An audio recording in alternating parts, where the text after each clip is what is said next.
ya. Jadi belum.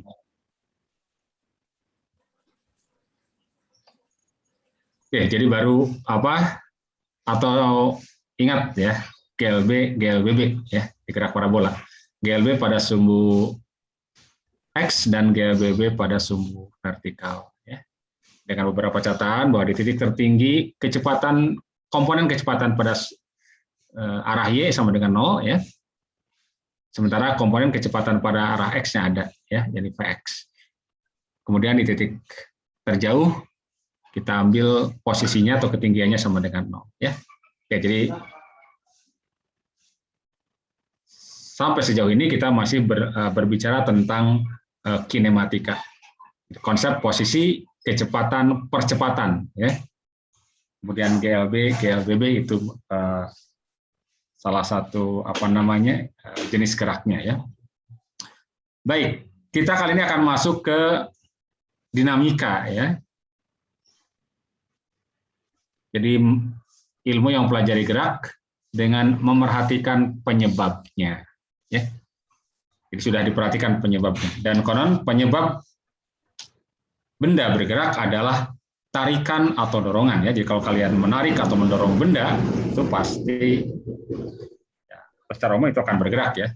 Meskipun belum tentu kalau ditarik atau didorong bergerak ya. Kalau kalian dorong lemari yang berat ya, belum tentu bisa bergerak ya. Tapi tarikan atau dorongan itu dapat menyebabkan benda bergerak. Tarikan atau dorongan tersebut kemudian disebut sebagai gaya ya. Jadi gaya adalah penyebab benda bergerak. Nah, kaitan antara gaya dan gerak benda itu ditelitilah oleh Newton ya, sehingga kita kenal ada hukum Newton tentang gerak ya. Jadi itu akan kita bahas pada pertemuan kali ini ya. Jadi hukum Newton tentang gerak.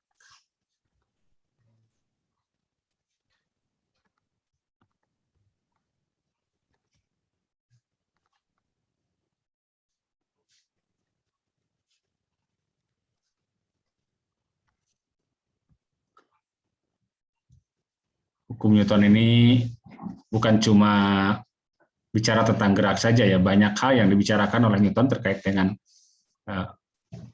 fisika ini, makanya seringkali disebut sebagai bapaknya mekanika gitu ya. Konsep-konsep terkait dengan mekanika itu banyak melibatkan hukum Newton. Jadi selain gerak, ada hukum Newton tentang gravitasi ya, ada hukum Newton tentang pendinginan, banyak ya. Dan karena kalau bicara kisahnya sekilas ya, bahwa Newton itu boleh dikatakan orang yang ternyata katanya tidak terlalu menyukai kelas klasikal ya, jadi pembelajaran klasikal ya. Dan inspirasi untuk mendapatkan hukumnya ya, terutama hukum gravitasi, itu konon katanya ketika bolos sekolah gitu, bolos kuliah gitu kan. Kemudian siang-siang berteduhlah di bawah pohon apel gitu kan ya. Dan konon kejatuhan buah apel, katanya begitu ya. Dan dari situlah kemudian dia berpikir, kenapa kok benda-benda selalu jatuhnya ke bawah? Apa yang menyebabkan benda itu bisa selalu jatuh ke bawah? Dan dari situlah kemudian muncul konsep gaya gravitasi. Ya, itulah mungkin ketertarikan Newton terhadap fisika ya, gerak benda. Ya. Ada yang sudah pernah kenal dengan Newton? Belum ya, belum kenal ya. Saya juga nggak kenal ya, hanya tahu saja. Oke. Ya, jadi Newton mendapatkan konsep hukum-hukumnya ya sebenarnya bukan karena dia berteduh di bawah pohon apel ya, tapi karena dia adalah orang London kan ya. Coba bayangkan kalau Newton orang Indonesia, pulang sekolah bolos berteduh di bawah pohon duren kan ya. Yang terjadi ketiban duren, bahaya ya. Oke. Jadi bukan inspirasi yang dapat ya. Oke. Baik ya. Jadi itu katanya ya. Nah, itu hanya cerita ini aja ya. Terkait dengan gerak, ya, Newton mengemukakan ada 3 hukum yang terkenal, ya, yakni hukum pertama, hukum kedua, dan hukum ketiga. Ya. Nah, hukum pertama itu berbicara tentang kelembaman. Ya. Jadi ada hukum pertama, ya, hukum, kita tulis hukum 1, hukum ke-1 dibacanya ini, ya, Newton. Ya. Ini disebut juga dengan hukum kelembaman, atau hukum inersia, atau hukum kemalasan. Ya. Jadi sifat dari benda sama dengan sifat kita, ya, malas. Ya. Kalau sudah berada pada posisi tertentu, maka cenderung diam di posisi itu. Benda yang dalam keadaan diam, dia akan cenderung tetap diam, dan benda yang sedang bergerak dengan kecepatan konstan, maka dia akan cenderung untuk tetap bergerak dengan kecepatan konstan.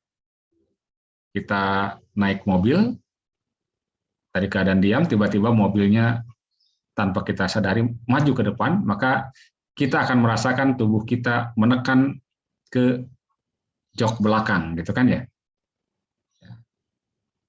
Atau sebaliknya, ketika mobil sedang melaju kencang, gitu kan, kemudian tiba-tiba direm mendadak sehingga berhenti, maka para penumpang akan cenderung untuk terdorong ke depan, cenderung untuk melanjutkan perjalanannya. Kenapa? Karena dia awalnya dalam keadaan bergerak, jadi cenderung untuk terus bergerak, dan kalau dalam keadaan diam maka cenderung untuk tetap diam.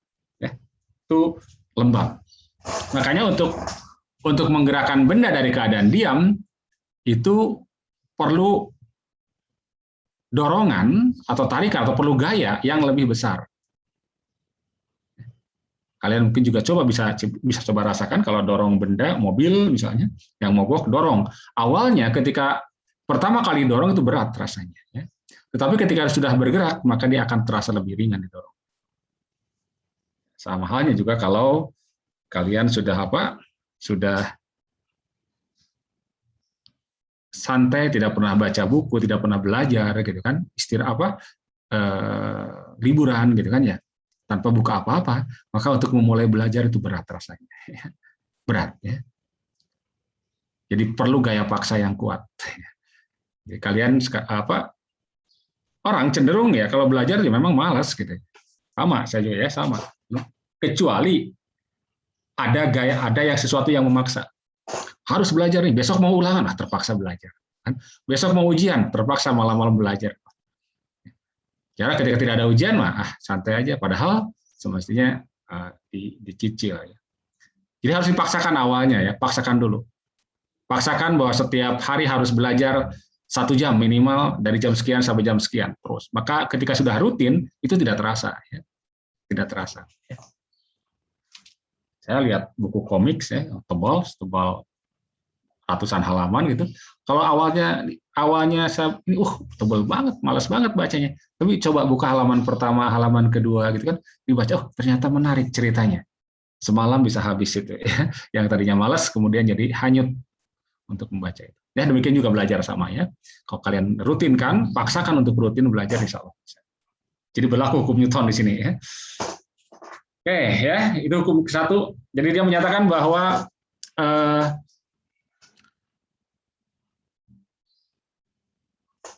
benda ya, hukum 1, benda cenderung ya diam atau bergerak ya, bergerak dengan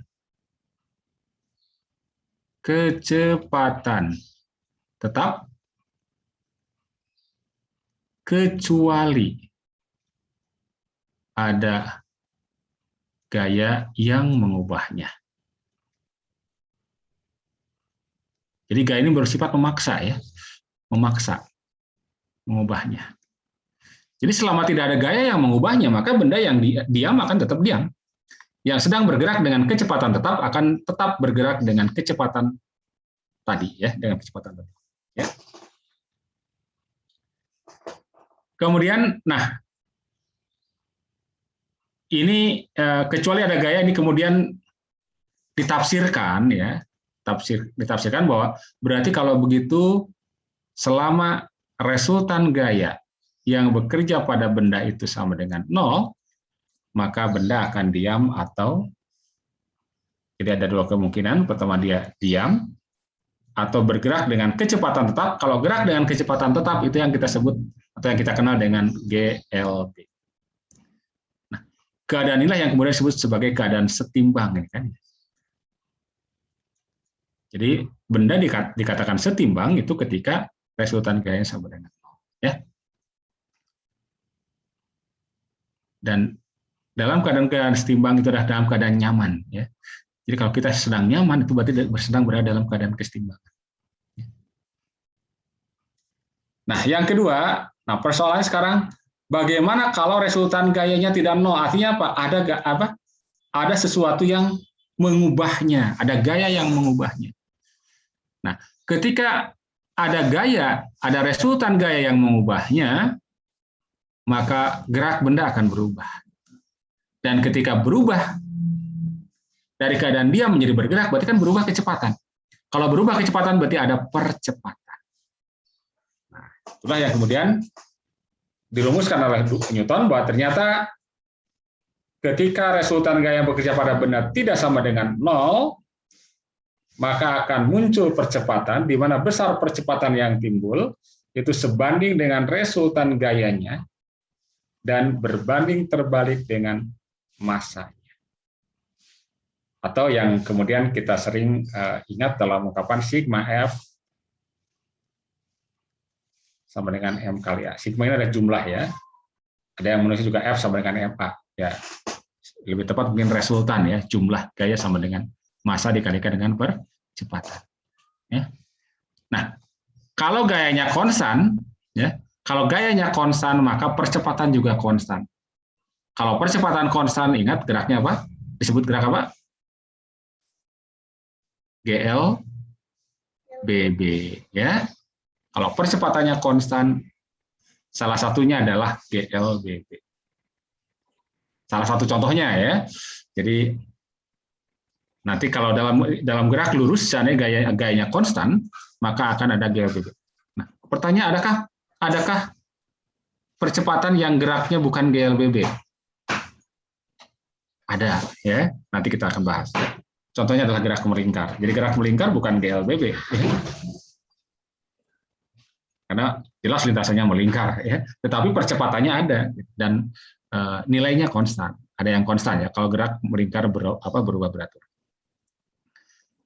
Tapi intinya sekali lagi, kalau gayanya konstan, maka percepatan konstan. Tapi kalau gayanya berubah setiap saat, maka percepatan juga berubah.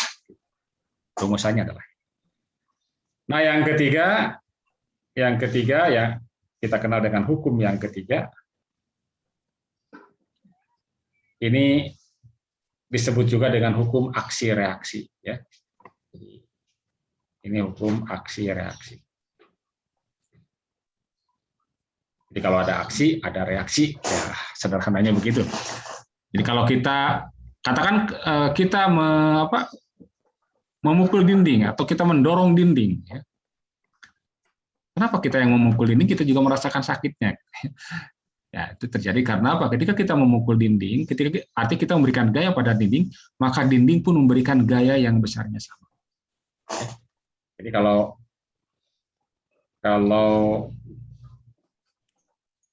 ini dinding, ya, kita berikan gaya pada dinding sebesar F misalnya, ada gaya F ini. Maka dinding pun akan memberikan gaya yang sama dan besar gayanya, letak titik ini akan berada di titik yang sama di sini, di garis yang sama. Jadi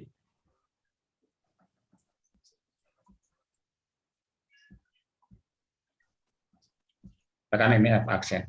Jadi F dengan F aksen adalah pasangan aksi reaksi.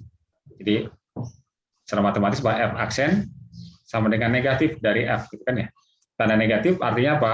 Arahnya berlawanan, besarnya sama, ya. Jadi kalau diambil mutlaknya, positifnya, besarnya sama ini berarti. Tapi karena negatif, maka ini artinya berlawan. Jadi besarnya sama, arahnya berlawanan, bekerja pada dua benda yang berbeda. Ya, itu cirinya ya. Ada 4 cirinya ya. Jadi yang pertama bahwa besar atau sifat aksi reaksi ya, sifat pasangan ya. Pasangan gaya aksi dan reaksi ya. Gaya aksi dan reaksi. Pertama, besarnya sama, jadi besar gaya aksi tidak sama dengan gaya reaksi, jadi besar keduanya sama.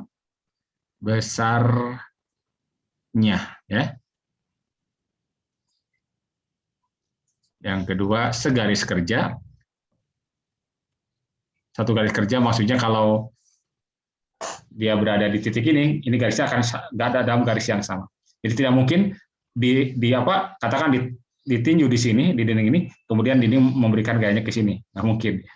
Harus tepat terjadi kontaknya. Makanya ini seringkali disebut sebagai aksi reaksi, ini disebut juga dengan gaya kontak, nanti saya tuliskan aja. Kemudian yang ketiga, segaris kerja berlawanan arah ya. Oke, harusnya itu. Berlawanan arah. Kemudian yang keempat, bekerja pada 2 yang berbeda ya. Bekerja pada 2 benda berbeda. Tapi berinteraksi ya. Yang berinteraksi. Kalau tidak ada interaksi mah tidak ini. Makanya seringkali gaya aksi reaksi ya. Gaya aksi reaksi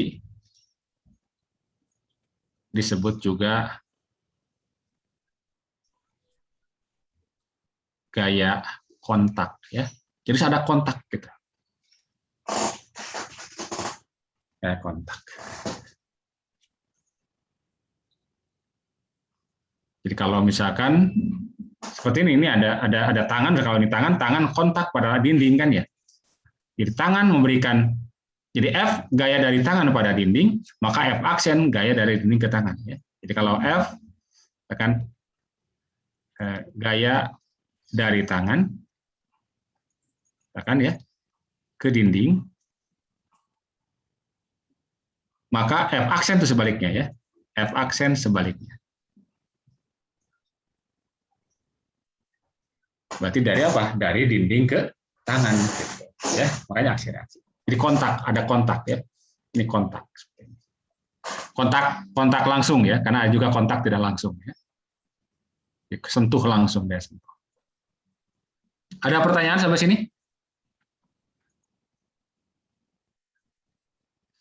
Nah, berkaitan dengan hukum Newton ini, saya ingin mewanti-wanti ya. Dalam kehidupan sehari-hari, kalian harus selalu ingat konsep hukum Newton ini. Mengubah seseorang itu tidak bisa langsung secara frontal, nggak bisa, harus pelan-pelan. Menggerakkan benda. Jadi kalau kalian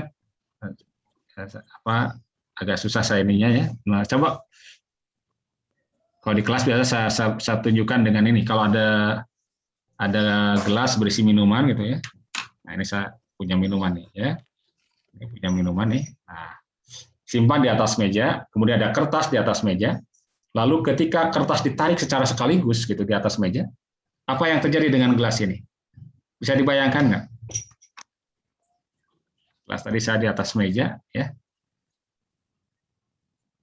Saya tarik sekaligus, apa yang terjadi ya? Kelihatan nggak ya? Susah ya. Bisa kebayang atau pernah nyoba? Gelas, ini ada kertas di atas meja ya. Lalu tangan saya, bayangkan kertas, tangan saya tarik sekaligus gitu, tek gitu. Apa yang terjadi dengan gelas ini? Diam. Diam. Ya. Nggak jatuh. Jatuh? Nggak jatuh. Tidak jatuh. Tidak, ya. Kalau saya tarik pelan-pelan, apa yang terjadi? Geser sama gelasnya. Geser sama gelas. Nah, mungkin sudah pernah melihat itu ya. Oke, sip. Ya. Itu. Ya. Jadi ketika sekaligus dia tidak bisa, dia cenderung untuk mempertahankan keadaan. Tapi kalau sudah pelan-pelan digesernya, pelan-pelan maka gelas akan ngikut. Dan ketika sudah ngikut, kita percepat, maka dia akan ikut juga, tidak akan jatuh. Gitu. Kita ikut dengan gerakan kertas. Ya. Sama ya, kalau kalian suatu saat berkenalan dengan seseorang, baru ketemu tiba-tiba bilang I love you. Kira-kira diterima atau ditolak? Ditolak. Kamu siapa lu? Nah, gitu kan. Ngobrol, nanya dulu mau kemana. Lama-lama tuh, kalau ini kemana? Basa-basi dulu. Lama-lama boleh kenalan. Ngobrol sana sini, tukaran nomor entah WhatsApp, entah Facebook dan segala macamnya. Terus komunikasi. Intens lama-lama. Nah, sebulan, 2 bulan kan ya makin sering kan ya. Itu kan ya? Iya. Begitu. Oh, begini juga ternyata begitu lama-lama hanyut ya. Dibawa kemanapun mau gitu kan. Seperti itu, hati-hati ya. Mengubah seorang juga begitu. Oke, ya jadi kira-kira begitu. Nah, itu trik ya. Jadi buat siapa? Alkindi atau siapa tadi? Kalau ingin mendapatkan seseorang jangan sekaligus ya. Sabar dulu ya. Oke. Gunakan rumus hukum fisika ini ya, hukum Newton. Oke. Baik, kita coba lihat sekarang contohnya. Saya save dulu ya.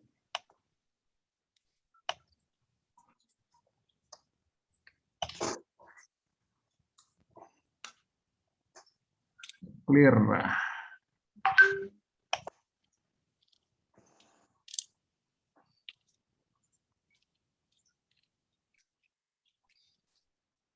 Oke. Nomor 1 kita lihat ya.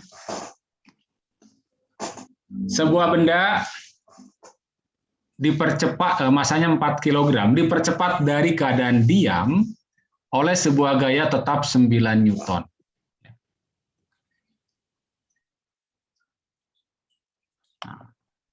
Berapakah kelajuan benda ketika benda itu telah mencapai jarak 8 meter?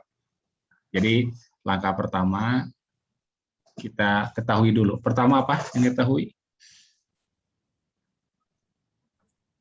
Masa 4 kg. Ya. Kemudian yang kedua, dari keadaan diam. Apa maksudnya dari keadaan diam? berubah. Ya, apa?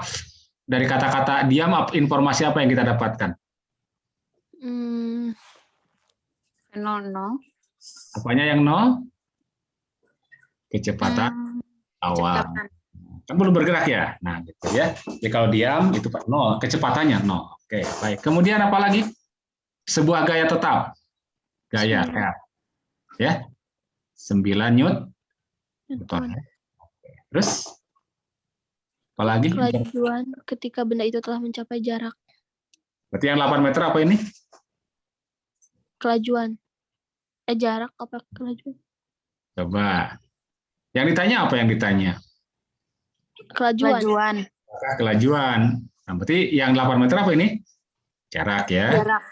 Jaraknya mau pakai delta X boleh, mau pakai S boleh, terserah ya. Boleh pakai S, boleh pakai delta X ya. Boleh pakai delta X, silakan aja. Jaraknya 8 meter. Yang ditanya berarti, nah, yang ditanya adalah kelajuan pada saat jaraknya 8 meter. Nah, bagaimana ini?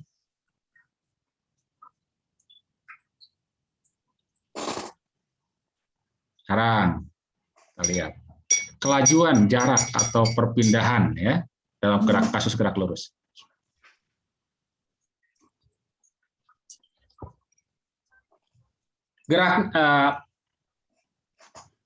Rumus kelajuan itu seperti apa ya?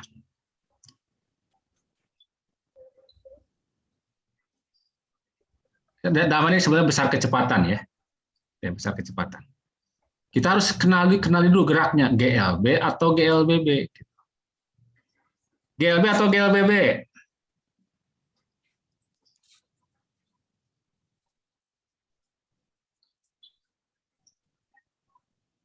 Perhatikan gayanya tetap atau berubah gayanya? Gayanya tetap. Ya, kalau tetap, kalau tetap berarti percepatannya tetap. Kalau percepatan tetap berarti GLBB. Itu dari situ kuncinya ya. Jadi karena GLBB maka ini rumusnya apa nih? V sama dengan V0 plus AT. Jadi harus tahu apa dulu kalau begitu? Atau ya. Jadi perhatikan bahwa di sini saya ini bahwa F tetap itu berarti percepatan tetap gitu. Berarti GLBB. Nah, kita tinggal lihat rumus-rumus GLBB terkait yang melibatkan kecepatan. Apa saja rumusnya? Ingat kembali kemarin yang sudah nih. Apa saja rumusnya? Pertama bahwa V sama dengan V0 plus AT, gitu kan ya? Kemudian ada juga nih sekedar mengingatkan kembali S atau delta X atau X sama dengan X0 kan ya? X0 V0T plus setengah A T kuadrat kan? X sama dengan X0 plus V0T plus setengah T kuadrat. Ya. X-nya X0 kita pindahkan ke jadi delta X. Kemudian yang ketiga ada rumus hubungan V kuadrat sama dengan V0 kuadrat plus 2A dikalikan dengan delta X atau K dikalikan dengan S. Nah, jika kita lihat dari informasi yang ada di sini, yang dicarikan V kan ya? Ya sudah tahu ada V0. Oke, V0 ada V0 nih, V0 semuanya ada nih.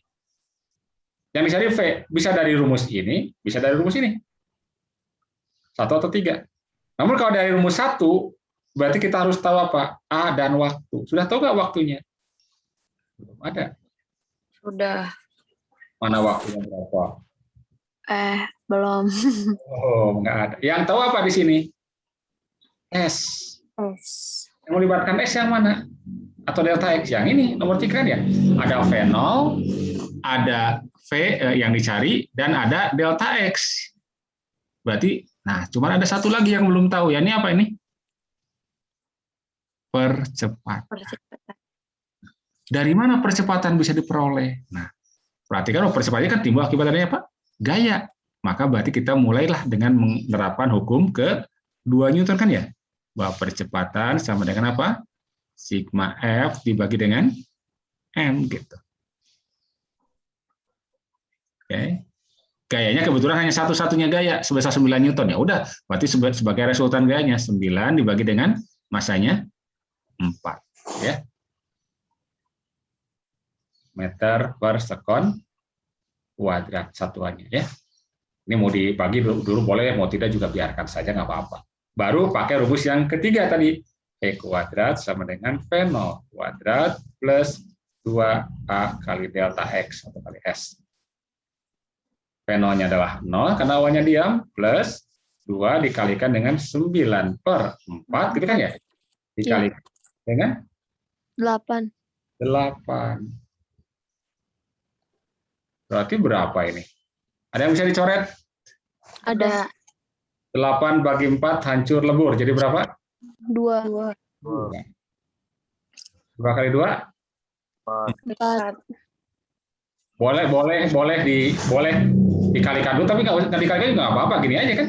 V kuadrat atau V-nya berarti akar dari, langsung kan ya? Karena V kuadratnya? Iya. 2 kali 2 dikali 9 gitu. Nah, kalau 2 kali 2 kan 2 pangkat 2, dikeluarkan berarti kan 2 kan? Akar dari ini. 9 akarnya berapa? 3. Ya, berarti 6. meter per sekon.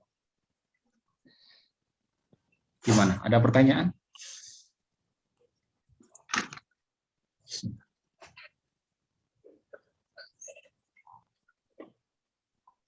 Jadi dari pertanyaannya, rumusnya apa sih? Wah, untuk mengetahui rumusnya, geraknya apa sih? Ya. Jadi sebetulnya kita masih melanjutkan pembahasan yang kemarin mekanika, ya. Jadi konsep kecepatan, percepatan yang sudah kita bahas minggu lalu, minggu sebelumnya ya harus tetap ini. Di sini hanya menambahkan konsep apa? Bahwa percepatan itu disembuhkan oleh gaya. Gitu. Ya, itu tambahannya ya. Oke, kita lihat sekarang nomor 2.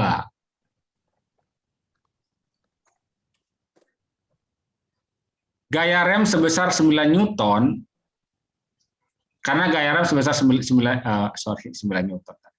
Karena gaya rem sebesar 500 Newton, benda yang masanya 5 kg berhenti setelah menempuh jarak 2 meter. Ini kalau saya gambarkan dalam bentuk lain lah ya. Datanya dalam bentuk gambar, boleh aja gini. Nah, supaya terbayang ininya sedikit. Ada benda nih.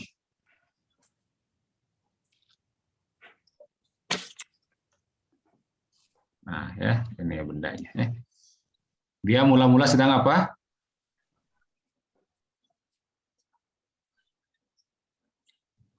Jalan, Pak. Sedang bergerak ya.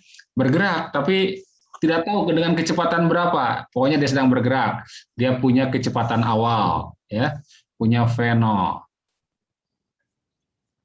Tetapi direm. Kalau direm, itu artinya ada gaya yang melawan geraknya. Ada gaya rem, menahan, ya. Dan karena menahan, maka arah gayanya adalah ke kiri. Kalau kita goyahkan ke kanan, maka direm, berarti dia dapat gaya ke kiri. Dia dapat gaya ke kiri sebesar, nah, perhatikan gayanya ke kiri, kita beri tanda negatif. Minus 500 Newton. Ya, ke kiri. Kemudian terus ke sini. Suatu saat dia menempuh jarak berapa? 2 meter. Jadi ada delta X. Ada delta X sebesar 2 meter.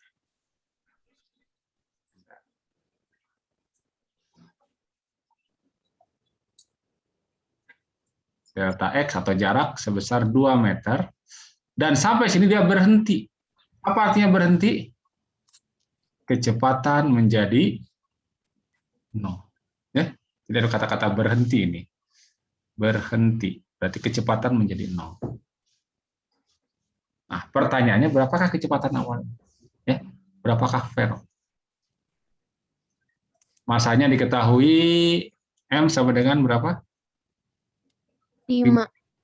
Oke.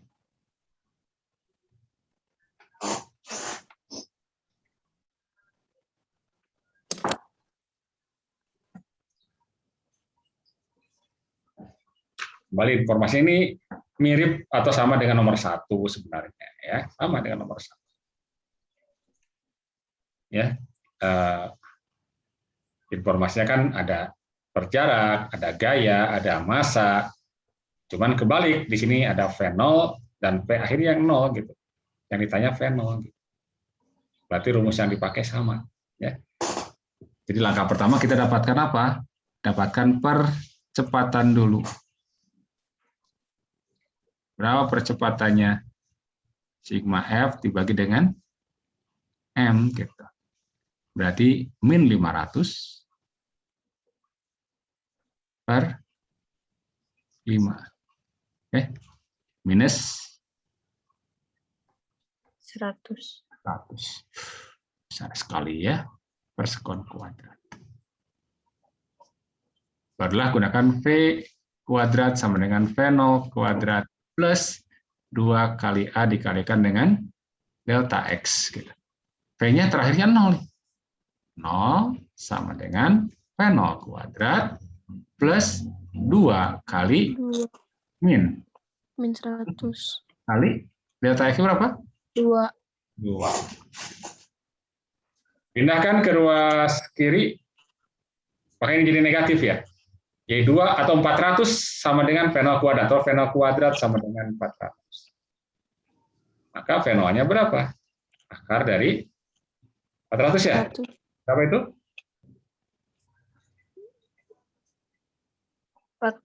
20. 20 meter per sekon ya. Atau ini kan tadi sebenarnya 2 kuadrat kali 100. 100 kan akarnya 10 ya? Ya. Sama ya. Nah, sebenarnya soal nomor 1 dan nomor 2 itu bisa lebih simpel kalau kita pecahkan dengan hukum hukum atau prinsip usaha energi. Tapi sementara belum dulu saya bahas, tapi kalau sudah sampai ke usaha energi akan saya bahas ya. Dia akan lebih simpel. Karena sedang bicara hukum Newton dan kaitannya dengan gerak ya. Kita gunakan dulu itu ya. Ada pertanyaan sampai sini? Silakan.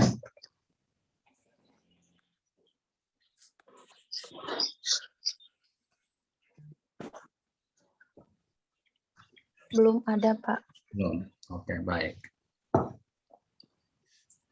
Kemudian nomor 3. Nomor 3 nampaknya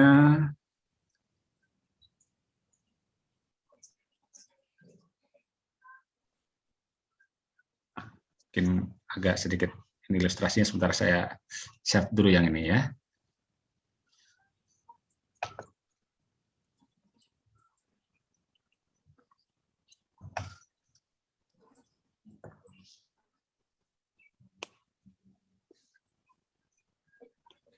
Oke, clear. Kita lihat nomor 3 ya.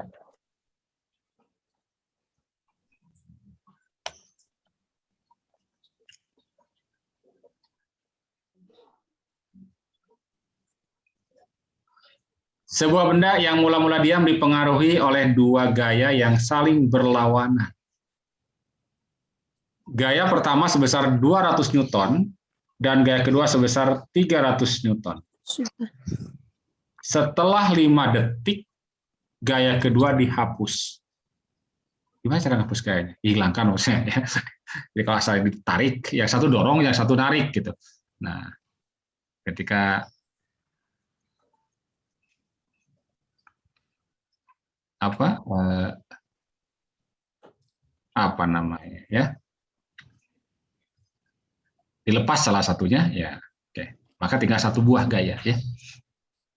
Jika massa benda 10 kg, maka benda tersebut akan berbalik arah setelah bergerak selama berapa detik, dihitung dari keadaan awal. Seperti bayangkan juga ya.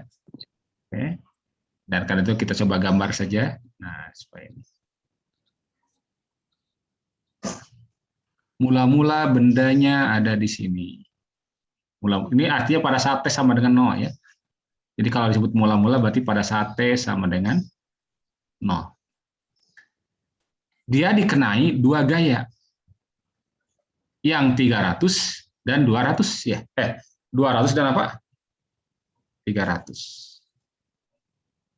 Nah, berlawanan. Ya, tinggal kita pilih saja. Yang ke kanan mau yang mana? Yang 200, yang 300? 300. Yang 300. Kenapa yang dipilih yang ke kanan yang 300? Pengen aja. Pengen saja. Oke, baik. Ya, nggak masalah, bebas, betul ya, betul. Nah, pemilihan yang tepat kalau disesuaikan dengan gambar ya. Kenapa? Nah, karena kalau yang ke kanan yang 300, ini katakan F1 ya. F2 ya yang 300 ya. Sesuai dengan itu. Gaya kedua. F2 300 Newton, F1-nya yang kemana? Ke kiri ya? Iya. F1-nya yang ke kiri. F1-nya ke kiri, yang ke kiri yang besarnya 200. Jadi F1-nya ke kiri kita beri tanda negatif. Negatif 200. Itu harus ke kanan. Kenapa? Kan kalau dijumlahkan berarti kan nanti apa? Selisihnya kan besaran ini kan ya? Berarti geraknya ke kanan kan? Kalau gerak ke kiri nanti saya gambarnya susah gitu kan. Oke. Baik. Ini pada saat T0 apa ini. Kemudian pada saat berikutnya setelah atau pada saat T sama dengan 5, T sama dengan 5 sekon, yang gaya kedua dihapus. Dihapus. Ya, dalam gambar dihapus, berarti tidak ada kan. Berarti tinggal gaya yang ke-1 saja. Ke sini, ada F1 saja. Ada F1. Tinggal F1. Yang besarnya minus 200 tadi. Ya. Apa akibatnya? semula ketika di sini nih, karena 300 lebih besar daripada 200, maka akan ada selisih sebesar 100 ya. Yang itulah yang akan menyebabkan dia bergerak ke kanan. Sehingga dia akan punya kecepatan gitu. Jadi ketika di sini dia sudah punya kecepatan nih. Punya kecepatan. Nah, kalau di sini kan tadi kecepatan awalnya 0 ya. Akibatnya apa? Dia sedang bergerak ke kanan, ditarik oleh gaya yang arahnya ke kiri. Maka geraknya akan diperlambat. Tuh ya, diperlambat ya. Karena kan kalau gayanya ke kiri, percepatan ke kiri. Diperlambat, akibatnya apa? Akibatnya suatu saat akan berhenti. Nah, suatu saat akan berhenti ketika di sini. Artinya kecepatan pada saat akhirnya kembali menjadi apa? 0. Nah, pertanyaannya pada saat T sama dengan berapa ini? Hitung dari kondisi awal. Kebayang ceritanya, kisahnya apa? Ya, persoalannya ya. Oke. Ceritanya begitu ya. Gimana cara menjawabnya? Nah, perhatikan di sini ada dua keadaan gerak. Gerak dari 0 sampai detik ke-5 dan gerak dari detik ke-5 sampai entah detik keberapa yang harus kita cari.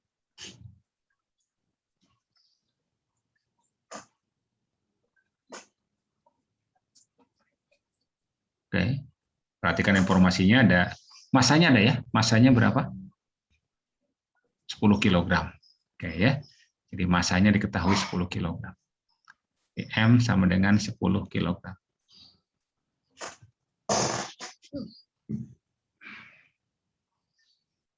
Ya, hubungan antara kecepatan, waktu, ya, itu kan dilihat dari geraknya.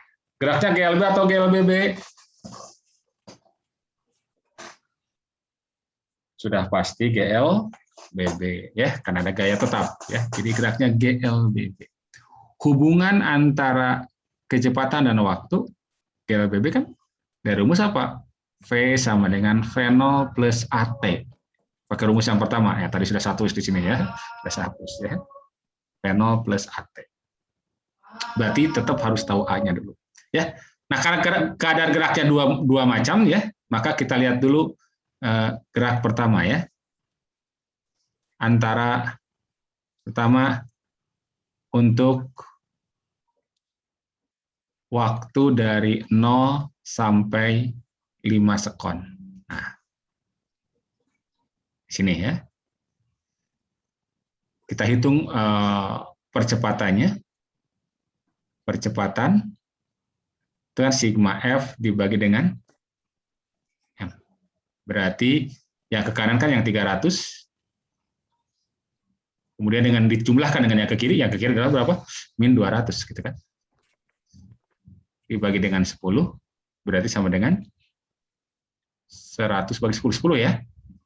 10 meter per sekon.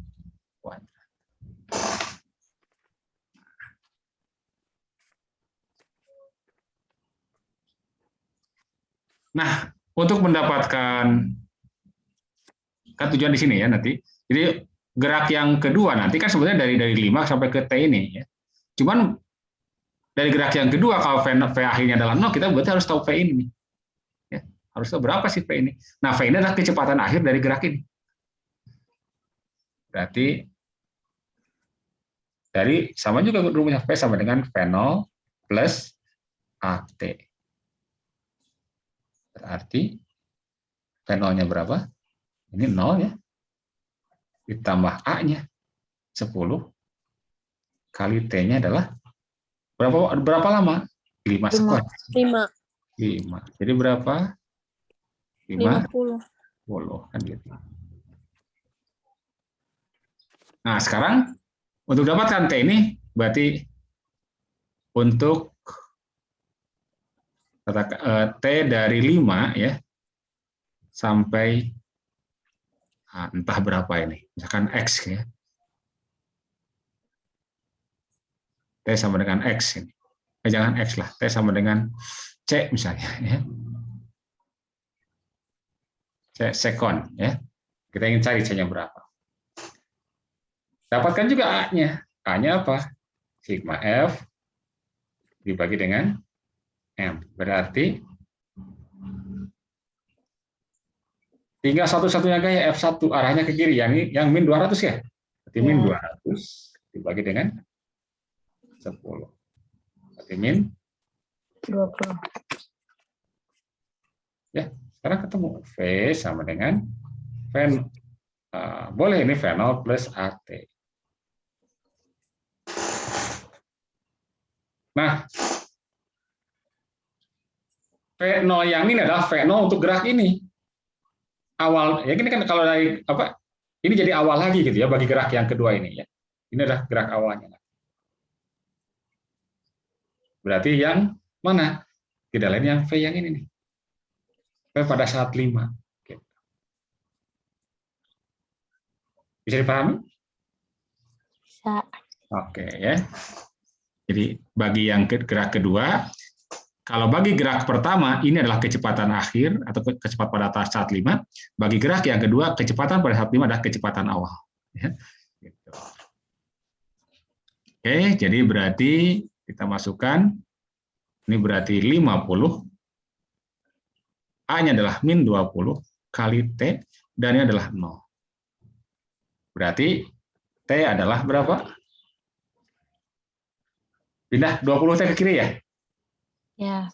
20 T sama dengan 50. Berarti T-nya berapa? 5/2. 5/2. Oke, 50/2. Berapa 50 bagi 20? 21. 2, 5 ya. 2,5 ya. 21. Iya benar. Berarti C-nya berapa kalau gitu?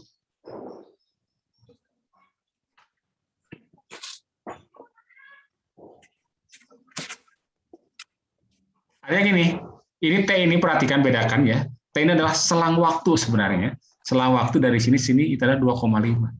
Jadi T ini sebenarnya adalah yang C dikurangi dengan 5. Sama dengan 2,5. Jadi selang waktu ya. Butuh waktu 2,5 detik sampai di sini, dari detik ke-5. Ya. Berarti C-nya adalah 5, pindahkan jadi positif ya, plus 2,5. Berarti 7,5. Ya. Nah, ini dia.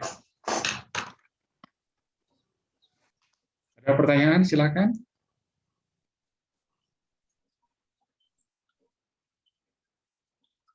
Hilwa, ada pertanyaan Hilwa? Panggilannya Hilwa atau Sasa?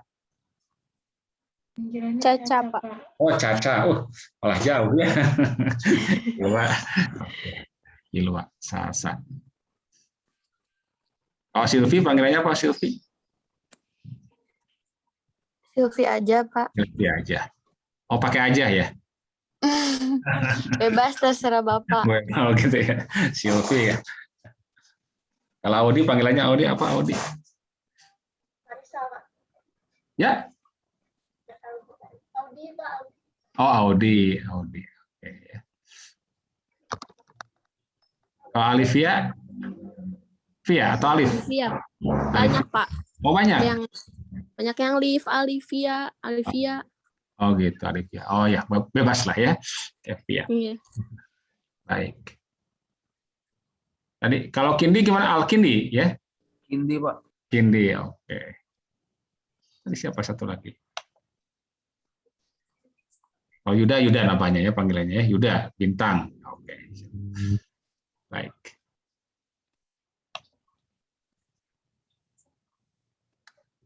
Oke, kita lanjutkan nomor 4 ya.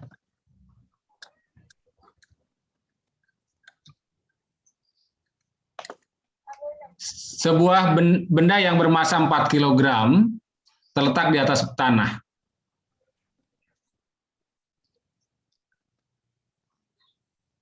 Wah, ini lumayan ini ya. Sebuah benda yang bermassa 2 kg terletak di atas tanah, benda tersebut ditarik ke atas dengan gaya 30 Newton selama 2 detik. Lalu dilepaskan. Jika kecepatan gravitasi 10, maka tinggi yang dicapai benda adalah berapa? Oke, baik. Menarik soal nomor 4 ini ya.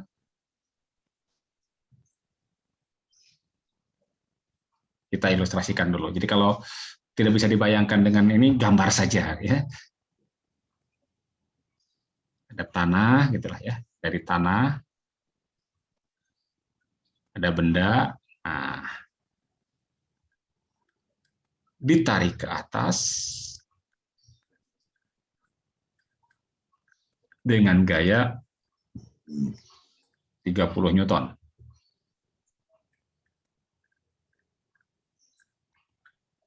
Ini masanya 2 kg ya. 2 kg. Lalu selama 2 detik. Aduh, ini berarti ini adalah pada detik pada T sama dengan 0 ada di sini. Berikutnya pada saat T sama dengan 2,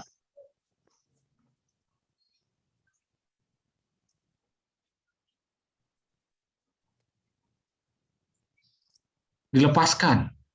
Artinya apa? Gaya yang 30 Newton ini jadi hilang.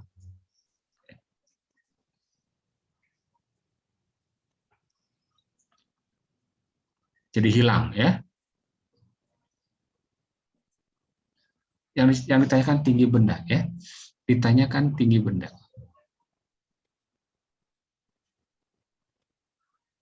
Tinggi yang dicapai berarti tinggi maksimum ya, tinggi maksimum.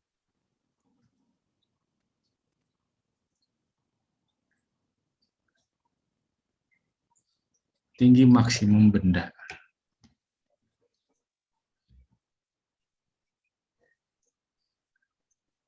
Nah, sebelum saya bahas ini, ada satu konsep tambahan ya, bahwa setiap benda yang bermassa berada di permukaan bumi lah ya, atau di sekitar permukaan bumi, berarti dia dalam pengaruh gravitasi bumi. Maka dia akan punya berat yang besarnya tinggal perkalian antara massa dan percepatan gravitasi. Ya. Oke, jadi kalau yang sebelumnya saya belum inikan ya, karena memang percepatan gravitasi belum memengaruhi gerak dalam arah mendatar atau tidak memengaruhi gerak dalam arah mendatar. Tapi percepatan gravitasi atau gaya gravitasi itu akan mempengaruhi atau memengaruhi ya gerak benda yang ada komponen ke arah vertikal. Jadi mesti diperhitungkan di sini ya. Jadi kan di sini karena gerakannya ke atas ya, maka kita perhatikan ada gaya gravitasi ini. Gaya gravitasi arahnya selalu ke bawah menuju ke pusat bumi. Berapa besar gaya gravitasi? Massa kali percepatan gravitasi. Jadi kalau massanya 2 kg ya. Kalau massanya 2 kg berarti percepatan Percepatan gravitasinya adalah 10 ya. Langsung aja kalikan 2 kali 10. Berarti ini atau yang sering kali M kali G lah gitu kan ya. 20 Newton. Kita langsung pakai angka saja ya. Jadi awalnya ada gaya ketika dia ditarik oleh gaya 30 Newton, dia yang 30 itu adalah menentang dulu gaya berat 20 Newton. Sebetulnya ketika tidak ada gaya 30 Newton, maka dia akan hanya ada diam di sini saja. Jadi benda akan cenderung diam di atas permukaan bumi gitu. Karena ada gaya 30 Newton yang lebih besar dari gaya beratnya, maka dia akan bergerak. Nah, ketika sampai di sini, maka yang tersisa adalah gaya beratnya saja gitu. Ya, yang tersisa adalah gaya beratnya saja. Yang 20 Newton tadi. Seperti nomor 3 tadi ya, ini. Ya, cuman ini mah dalam arah apa?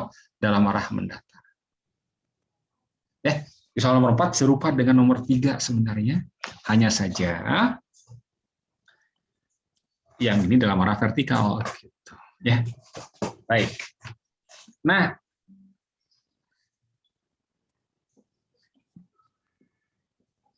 ketika detik kedua ya, detik kedua ya. Ketika detik kedua, pertanyaan saya apakah ketika gaya F yang 30 Newton kita lepaskan, apakah benda akan langsung turun ke bawah atau naik dulu ke atas? Turun ke bawah. Langsung turun ke bawah atau naik dulu ke atas? Turun ke bawah. Kenapa Iya. kenapa langsung turun ke bawah? Bapak, ini kita diskusi saja ya supaya bisa paham dengan ini ya. Gimana Pak tadi pertanyaannya Pak? Ketika gaya sebesar 30 Newton ya. Ini kan awalnya ditarik gaya 30 Newton kan ya. Akibatnya kan dia naik ke atas kan? Naik Iya. ya. Ada selisih 10 ya. Naik. Nah, detik kedua gaya ini kan dihilangkan nih. Ya. Ketika pada detik kedua ketika gaya itu hilang, apakah benda masih meneruskan geraknya ke atas atau langsung jatuh turun ke bawah? Langsung Langsung. Oke. kayaknya. Kayaknya masih ada kata kayaknya ya. Langsung. Kenapa? Bayang-bayang aja apa kalau langsung? Karena gayanya udah hilang. Kayaknya sudah hilang. Udah diambil. Udah diambil, udah dihapus tadi ya kalau udah soal nomor 2 ya sudah dihapus kayaknya. Ya. Iya. Oke. Ya, kalau Alivia gimana? Alivia? Iya, itu Alivia, Pak. Oh, itu Alivia tadi. Oh, tadi saya kira sih baca. Oke, baik. Oke. Coba sekarang. Ketika kita naik mobil, kan berarti ketika mobil sedang bergerak tuh mobil ada yang mendorong ke depan gitu kan ya? Ada gaya dorong. Ketika tiba-tiba direm mendadak, langsung berhenti. Apa yang terjadi dengan penumpangnya?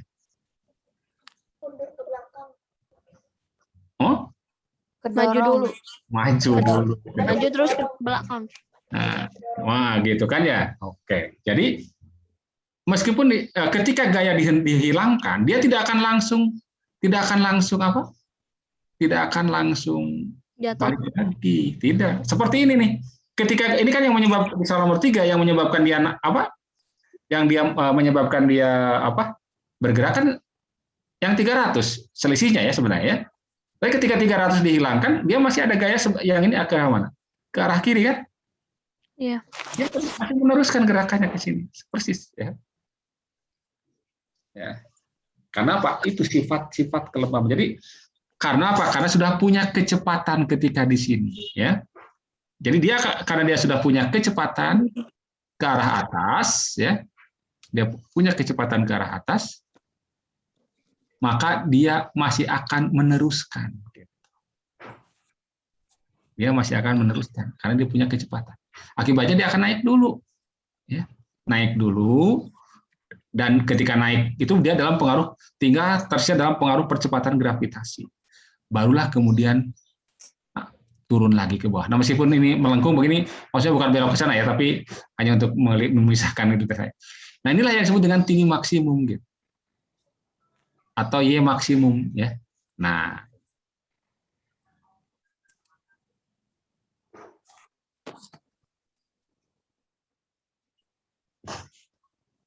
ini yang ditanya. Kalau di sini tadi sebenarnya X maksimum, kalau di sini ya. Berapa X-nya? Nah, bisa dihitung sebenarnya. Jelas dulu sampai sini? Analisisnya? Ya. Jadi ada 2 gerak. Ya, ada 2 gerakan. Jadi pertama adalah ketika untuk apa? Untuk T dari 0 sampai 2 sekon. Yang ini, ya. Selama geraknya dia dipengaruhi oleh gaya 2 buah. Yang satu ke atas, satu ke bawah. Nah, yang ke bawah kita beri tanda apa? Negatif. Ya. Ya, jadi minus jadinya. Berarti akan timbul percepatan juga. A sama dengan sigma F dibagi dengan M. Yang 30 berarti min 20 ya. Per masanya adalah 2 kg. Berarti 10 dibagi 2 5 ya. 5 meter per sekon kuadrat. Oke, ya. Akibatnya, nah, tadi di sini, kalau kita ingin tahu berapa sih tinggi maksimum ini, nah, ini ingat, ketika yang bekerja hanya gaya gravitasi saja, maka geraknya namanya gerak, apa namanya? Vertikal ke Atas. Jadi nanti kalau digerak vertikal ke atas, coba jadi bisa sementara yang dapatin dulu ya. Untuk T lebih besar daripada 2 sekon. Ini namanya geraknya gerak vertikal. Maka Y itu rumusnya apa? Yaitu Y0 plus V0 T plus min setengah GT kuadrat. Nah, gitu. Jadi harus tahu dulu apa? Tahu V0. V0-nya mana? V0-nya adalah V ketika dia mulai bergerak di sini nih, gerak vertikal. Berarti ini adalah V0 bagi gerak vertikal gitu. Oke. Kemudian Y0-nya mana? Ya ketinggian mula-mula. Ya, ini ketinggian awal ini.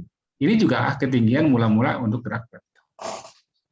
Jadi simpulannya sebelum kita hitung Y maksimumnya ya, kita harus tahu berapa Y0 ini atau ketinggian ini. Ketinggian ini adalah jarak yang ditempuh dari gerak yang 0 sampai 2 sekon. Ya. Jarak. Jadi delta, boleh kita tulis ini jadi apa? Ada hubungannya kan antara apa? Ada jarak yang ditempuh dengan apa? Dengan kecepatan awal dan waktu. Ini kan GLBB ya. Ini GLBB. Jarak itu rumusnya apa? Atau delta X tadi? Tapi karena ini vertikal, kita jadikan delta Y. Berarti V0 kali apa? T plus setengah AT kuadrat.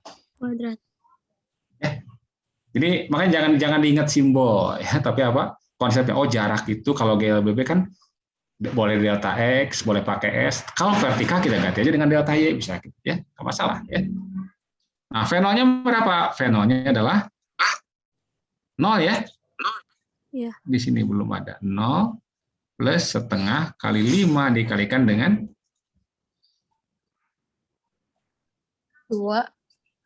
2 T-nya ya. Oke, sip. 2 kuadrat kita akan dapatkan berarti sama dengan apa? 10 ya? Ya. 2 kuadrat bagi 2 kan 2. 2 kali 5 10. Inilah nanti akan menjadi Y0 ya. Oke. Saya hapus dulu ini. Tugas kita berikutnya mencari V ini ya. Dari GLBB, V sama dengan apa? V0 plus A dikalikan dengan T. Berarti V0-nya kembali 0 ya. Untuk gerak yang pertama ini. A-nya adalah 5 dikalikan T-nya adalah 2. Berarti 10 juga ya. Oke. Baru sekarang untuk T lebih besar pada 2 sekon, geraknya adalah gerak vertikal, ya, vertikal. Y yang dicari apa rumusnya? Y sama dengan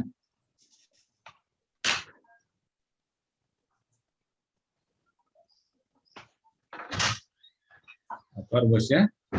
Y sama dengan Y0 plus V0 T plus setengah AT min setengah GT kuadrat. Nah, ada satu hal lagi yang harus kita lakukan, ini menarik soalnya.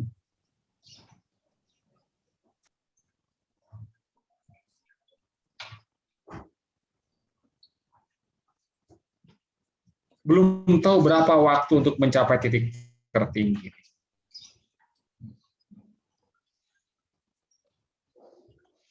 Bagaimana cara mencari waktu untuk mencapai titik tertinggi?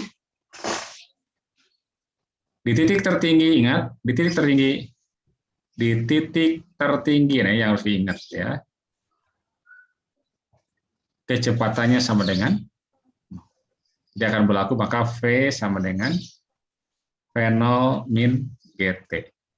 Ini 0, berarti sama dengan V0-nya adalah, V0 untuk gerak vertikal kan dari ini, yang ini tadi, berarti yang ini nih.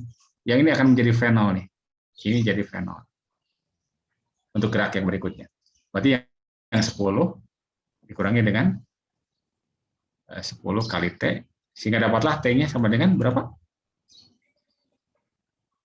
Jadi 10 T sama dengan 10 ya, berarti T-nya sama dengan 1 sekon. 1. Oke. Ketemulah T-nya 1 sekon, maka sebelah mana ya ini? Bentar, ini.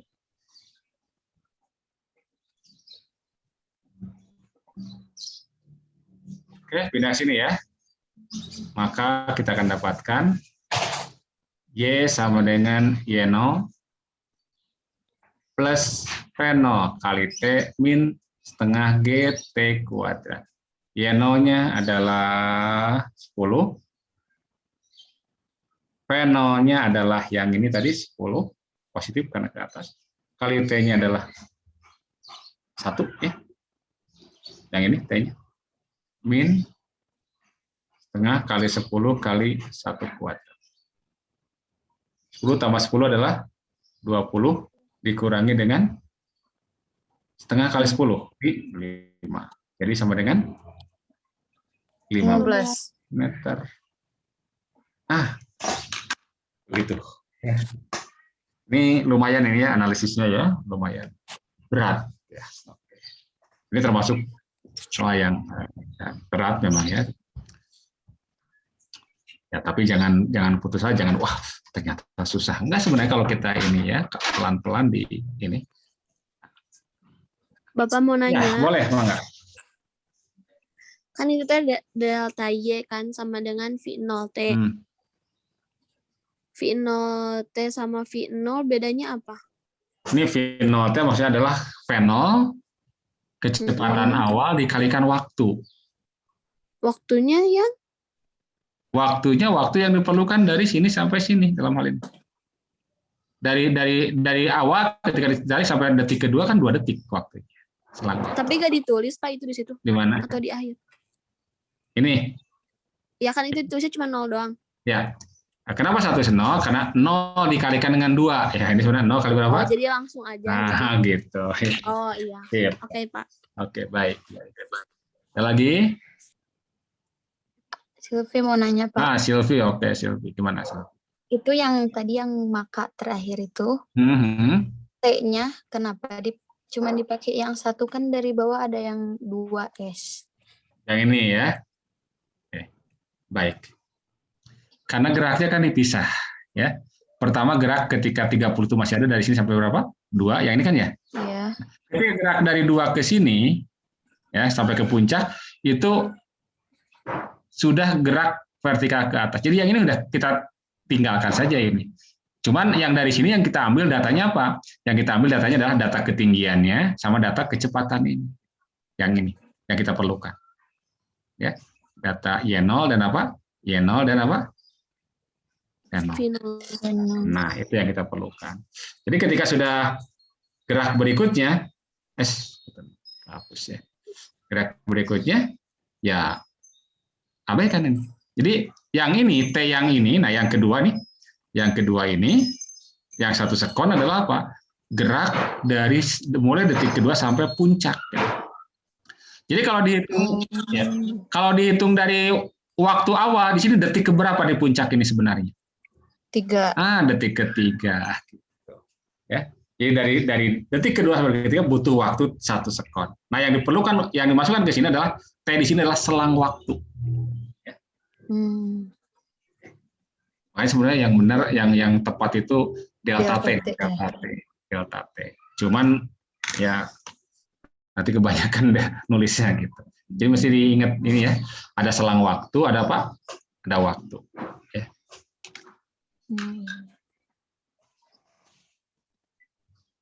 Lagi. Oke, jadi berapa kali hitung nih? 1, 2, 3, 4, 5. Ya, oke. Baik, ada lagi? Selain Silvi. Audi, oke. Enggak. Kedengaran, Pak. Ya, kecil suaranya tapi. Terus. Nanya, Pak, itu kan kalimatnya itu lalu dilepaskan gitu, Pak. Berarti kalau seandainya nggak ada kalimat dilepaskan, jadi T-nya itu emang dihitung dari bawah sampai ke 3 sekon gitu. Kalau gaya yang kalau nggak ada tulisan dilepaskan gitu, Pak. Ya, kalau tidak ada tulisan dilepaskan yang gaya 30 Newton, maka geraknya akan terus ke atas. GLBB. Kenapa? Karena ada resultan gaya sebesar berapa tadi? 30 min 20 ya, 10. Jadi dia akan terus saja selama gaya 30 tidak dilepaskan, dia akan terus saja naik ke atas sampai ke angkasa luar. Ya. Karena ada resultan gaya. Ya. Nah, ungkapan dilepaskan memang ya harus sengaja dimunculkan untuk apa? Untuk apa namanya? Supaya gerakannya menjadi apa? Balik lagi turun ke bawah. Nah, sebelum turun ke bawah, maka dia akan mencapai puncak. Gitu. Ya, gerak vertikalnya banyak kalau ini ditarik. Dilemparkan pensil kan atas gitu. Akan mencapai puncak. Kenapa? Kenapa kok yang itu apa? Yang kedua ini dia naik kemudian turun? Karena apa? Yang bekerja hanya gaya gravitasi. Tidak ada yang menyebabkan gerak ke atas. Jadi makanya diperlambat dulu kan ya. Kan gravitasi ke bawah nih. Kecepatan arahnya ke atas, maka kan diperlambat karena berlawanan nih. Namun ketika sudah berhenti sesaat di puncak, dia akan turun. Akibat apa? Akibat gaya yang ke bawah. Kayak jika nanti berikutnya akan dipercepat. Gimana Audi? Berarti GLB gitu Pak ke atasnya. Tetap GLBB. Kan GLB itu kalau resultan gayanya sama dengan 0. Oke. Gerak dari 0 sampai 2 detik, resultan gayanya ada, jumlah gayanya ada, yakni 30 ditambah min 20, gitu kan? Bapak min 20-nya itu dari mana sih, Pak? Min 20 arahnya kemana? Ke bawah. Ke bawah. Atau ingat, kalau ada dua vektor yang berlawanan arah digimanakan? Resultannya dikurangkan. Gitu kan ya? Kan yang satu ke atas, satu kemana? Ke bawah. Iya. 20. Ya. Kan yang 20 ke bawah ya? Karena ke bawah berlawanan dengan yang ini, maka kita beri tanda apa? Negatif. Jadi ingat perjanjiannya, kalau geraknya ke arah kanan atau arahnya ke kanan, kita beri tanda apa? Positif. Sebaliknya ke kiri apa? Negatif. Ke atas positif, ke bawah negatif. Itu selalu konsisten dengan apa? Dengan di matematika kan ada sumbu gini ya. Kan? Kan Pak, maksudnya 20-nya itu dari mana? Oh, 20 dari angkanya nilainya. Dari ini. Iya. M kali G. Oh, M kali G. M kali G itu adalah massa kali percepatan gravitasi. Jadi setiap benda yang punya massa itu akan punya setiap benda yang punya massa akan punya gaya berat namanya. Jadi ini yang disebut dengan berat ini ya. Gaya berat. Oke, M kali G. Baik, oke, saya kira tadi dari mana min 20. Baik. Oke, baik. Ada lagi silakan.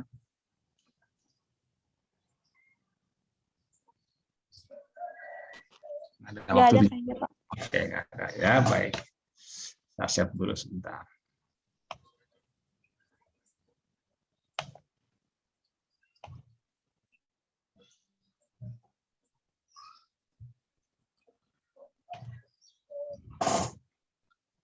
Oke. Mungkin ada waktu 7 menit, saya coba masuk ke konsep gaya normal ya.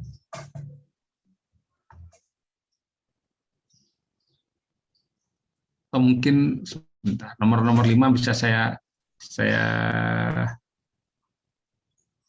skip dulu sebentar biar minggu depan kita ini masuk ke gaya normal.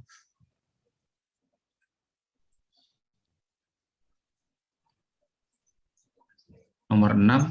Oh, nomor 6 juga soal nomor 5 ya. Oke, harus sekarang gaya normal berarti ya. Baik. Ya, kita masuk ke konsep gaya normal.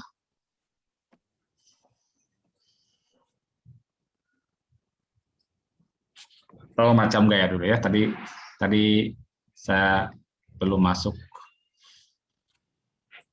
Saya ingin jelaskan dulu apa itu gaya berat ya. Gaya berat, gaya normal, dan gaya tegangan tali ya.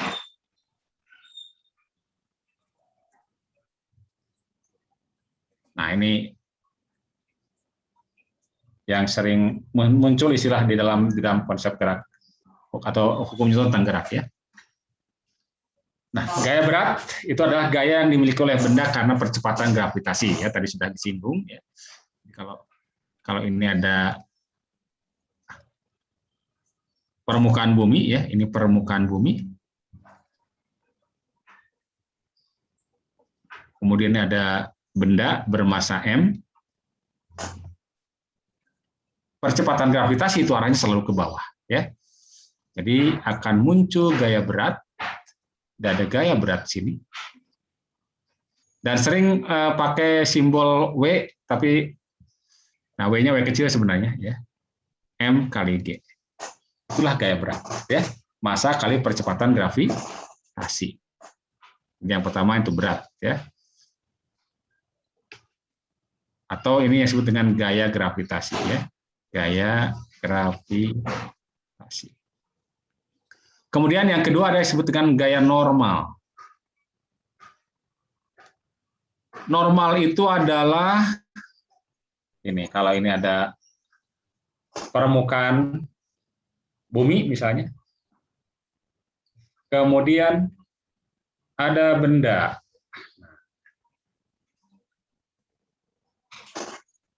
Normal itu adalah gaya yang diberikan oleh bidang pada benda atau sebaliknya. Ya. Jadi gaya normal ini adalah gaya dari bidang ke benda atau sebaliknya. Dan selalu tegak lurus. Jadi kalau misalkan ini ada benda nih, ini ada bidang ya, bidang ini. Maka si bidang akan memberikan gaya pada benda arahnya ke atas, arah ke benda.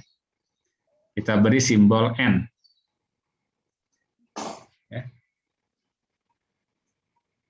Ya, jadi N adalah gaya yang diberikan bidang pada benda. Nah sebenarnya benda juga memberikan gaya pada bidang, itulah yang disebut dengan gaya aksi reaksi. Jadi di sini ada gaya normal juga dari sini, tapi dari benda ke bidang, arahnya ke bawah gitu. Katakan N aksen gitu. Cuman saya tidak gambarkan di sini lah ya. Oke. Nah, kalau dibandingkan dengan arah gaya berat, tadi gaya berat arahnya ke bawah, maka arah gaya berat ke sini. Normal selalu tegak lurus bidang ya. Jadi ini arahnya arah normal selalu keluar tegak lurus bidang ya. Tegak lurus bidang. Makanya kalau misalkan sekarang saya punya bidangnya bidang miring, nah ini bidangnya miring ya. Oke. Saya punya bidang miring ini. Lalu ada benda di bidang miring. Maka normalnya akan tegak lurus bidang. Jadi ke sini normalnya gitu.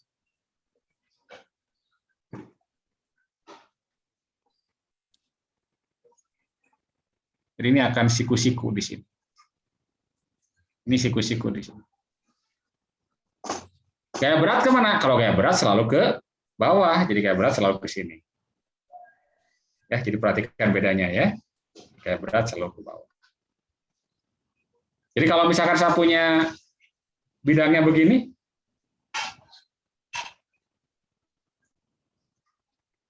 lalu ada benda nempel di bidang tersebut, gitu. Ada benda nempel di sini. Maka normalnya kemana nih? Ke kiri. Ke kiri. Nah itu penting memahami norma ya. Kalau nempel di langit-langit, normalnya kemana? Ke bawah. Ke bawah. Nah itu ya. Baik. Kemudian yang ketiga berat. Berat normal tegangan tali. Nah, gaya tegangan tali adalah gaya ketika talinya tegang, gitu kan ya, sebenarnya. Nah, gaya normal, gaya tegangan tali itu tidak muncul dengan sendirinya, tidak muncul dengan sendirinya. Tetapi karena ada faktor lain. Jadi gaya normal, kalau gaya berat tadi sudah pasti akibat ada apa? Gaya gravitasi, dia akan muncul otomatis. Ya.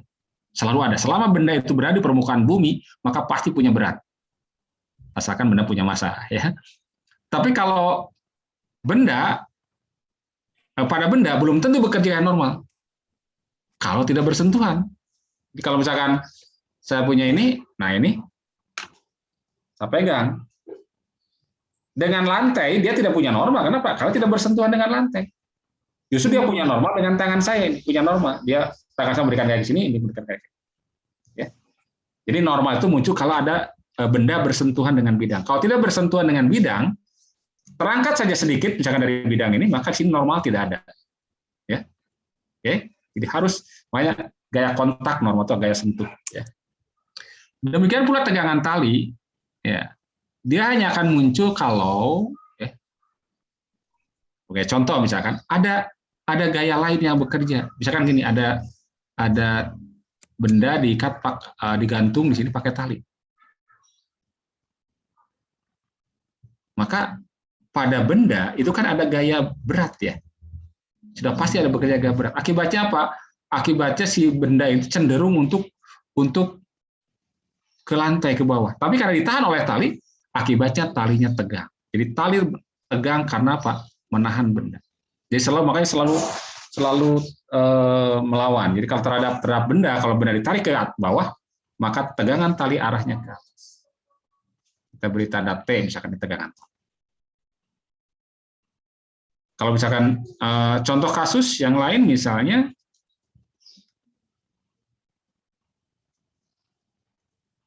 ada dua benda nih, benda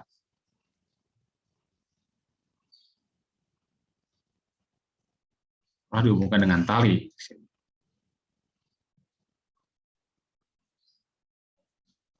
Kalau misalkan semulanya ini tidak ditarik, bendanya tidak muncul tegangan tali di sini. Tapi kalau misalkan benda yang kedua, salah satu benda kita tarik misalnya, tarik ke arah kanan misalnya ini, nah, oleh suatu gaya, maka barulah muncul ya tegangan tali. Misalkan benda satu, ini benda dua. Nah, dan sifat dari tegangan tali begini.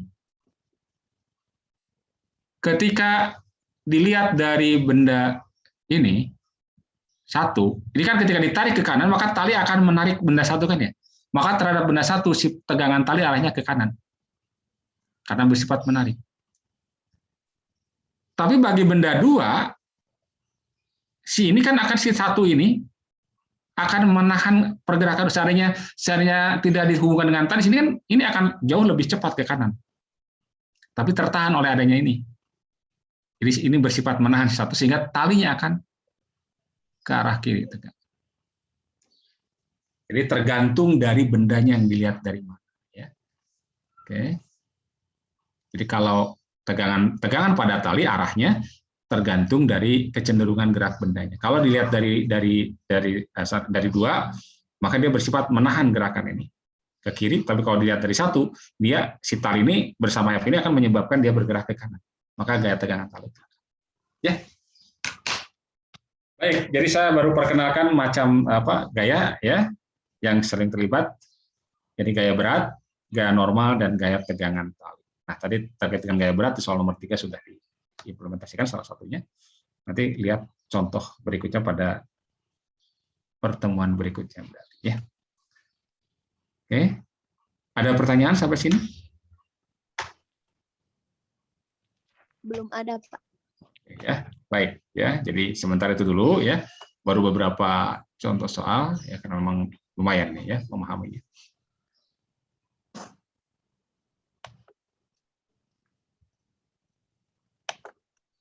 Oke, sampai di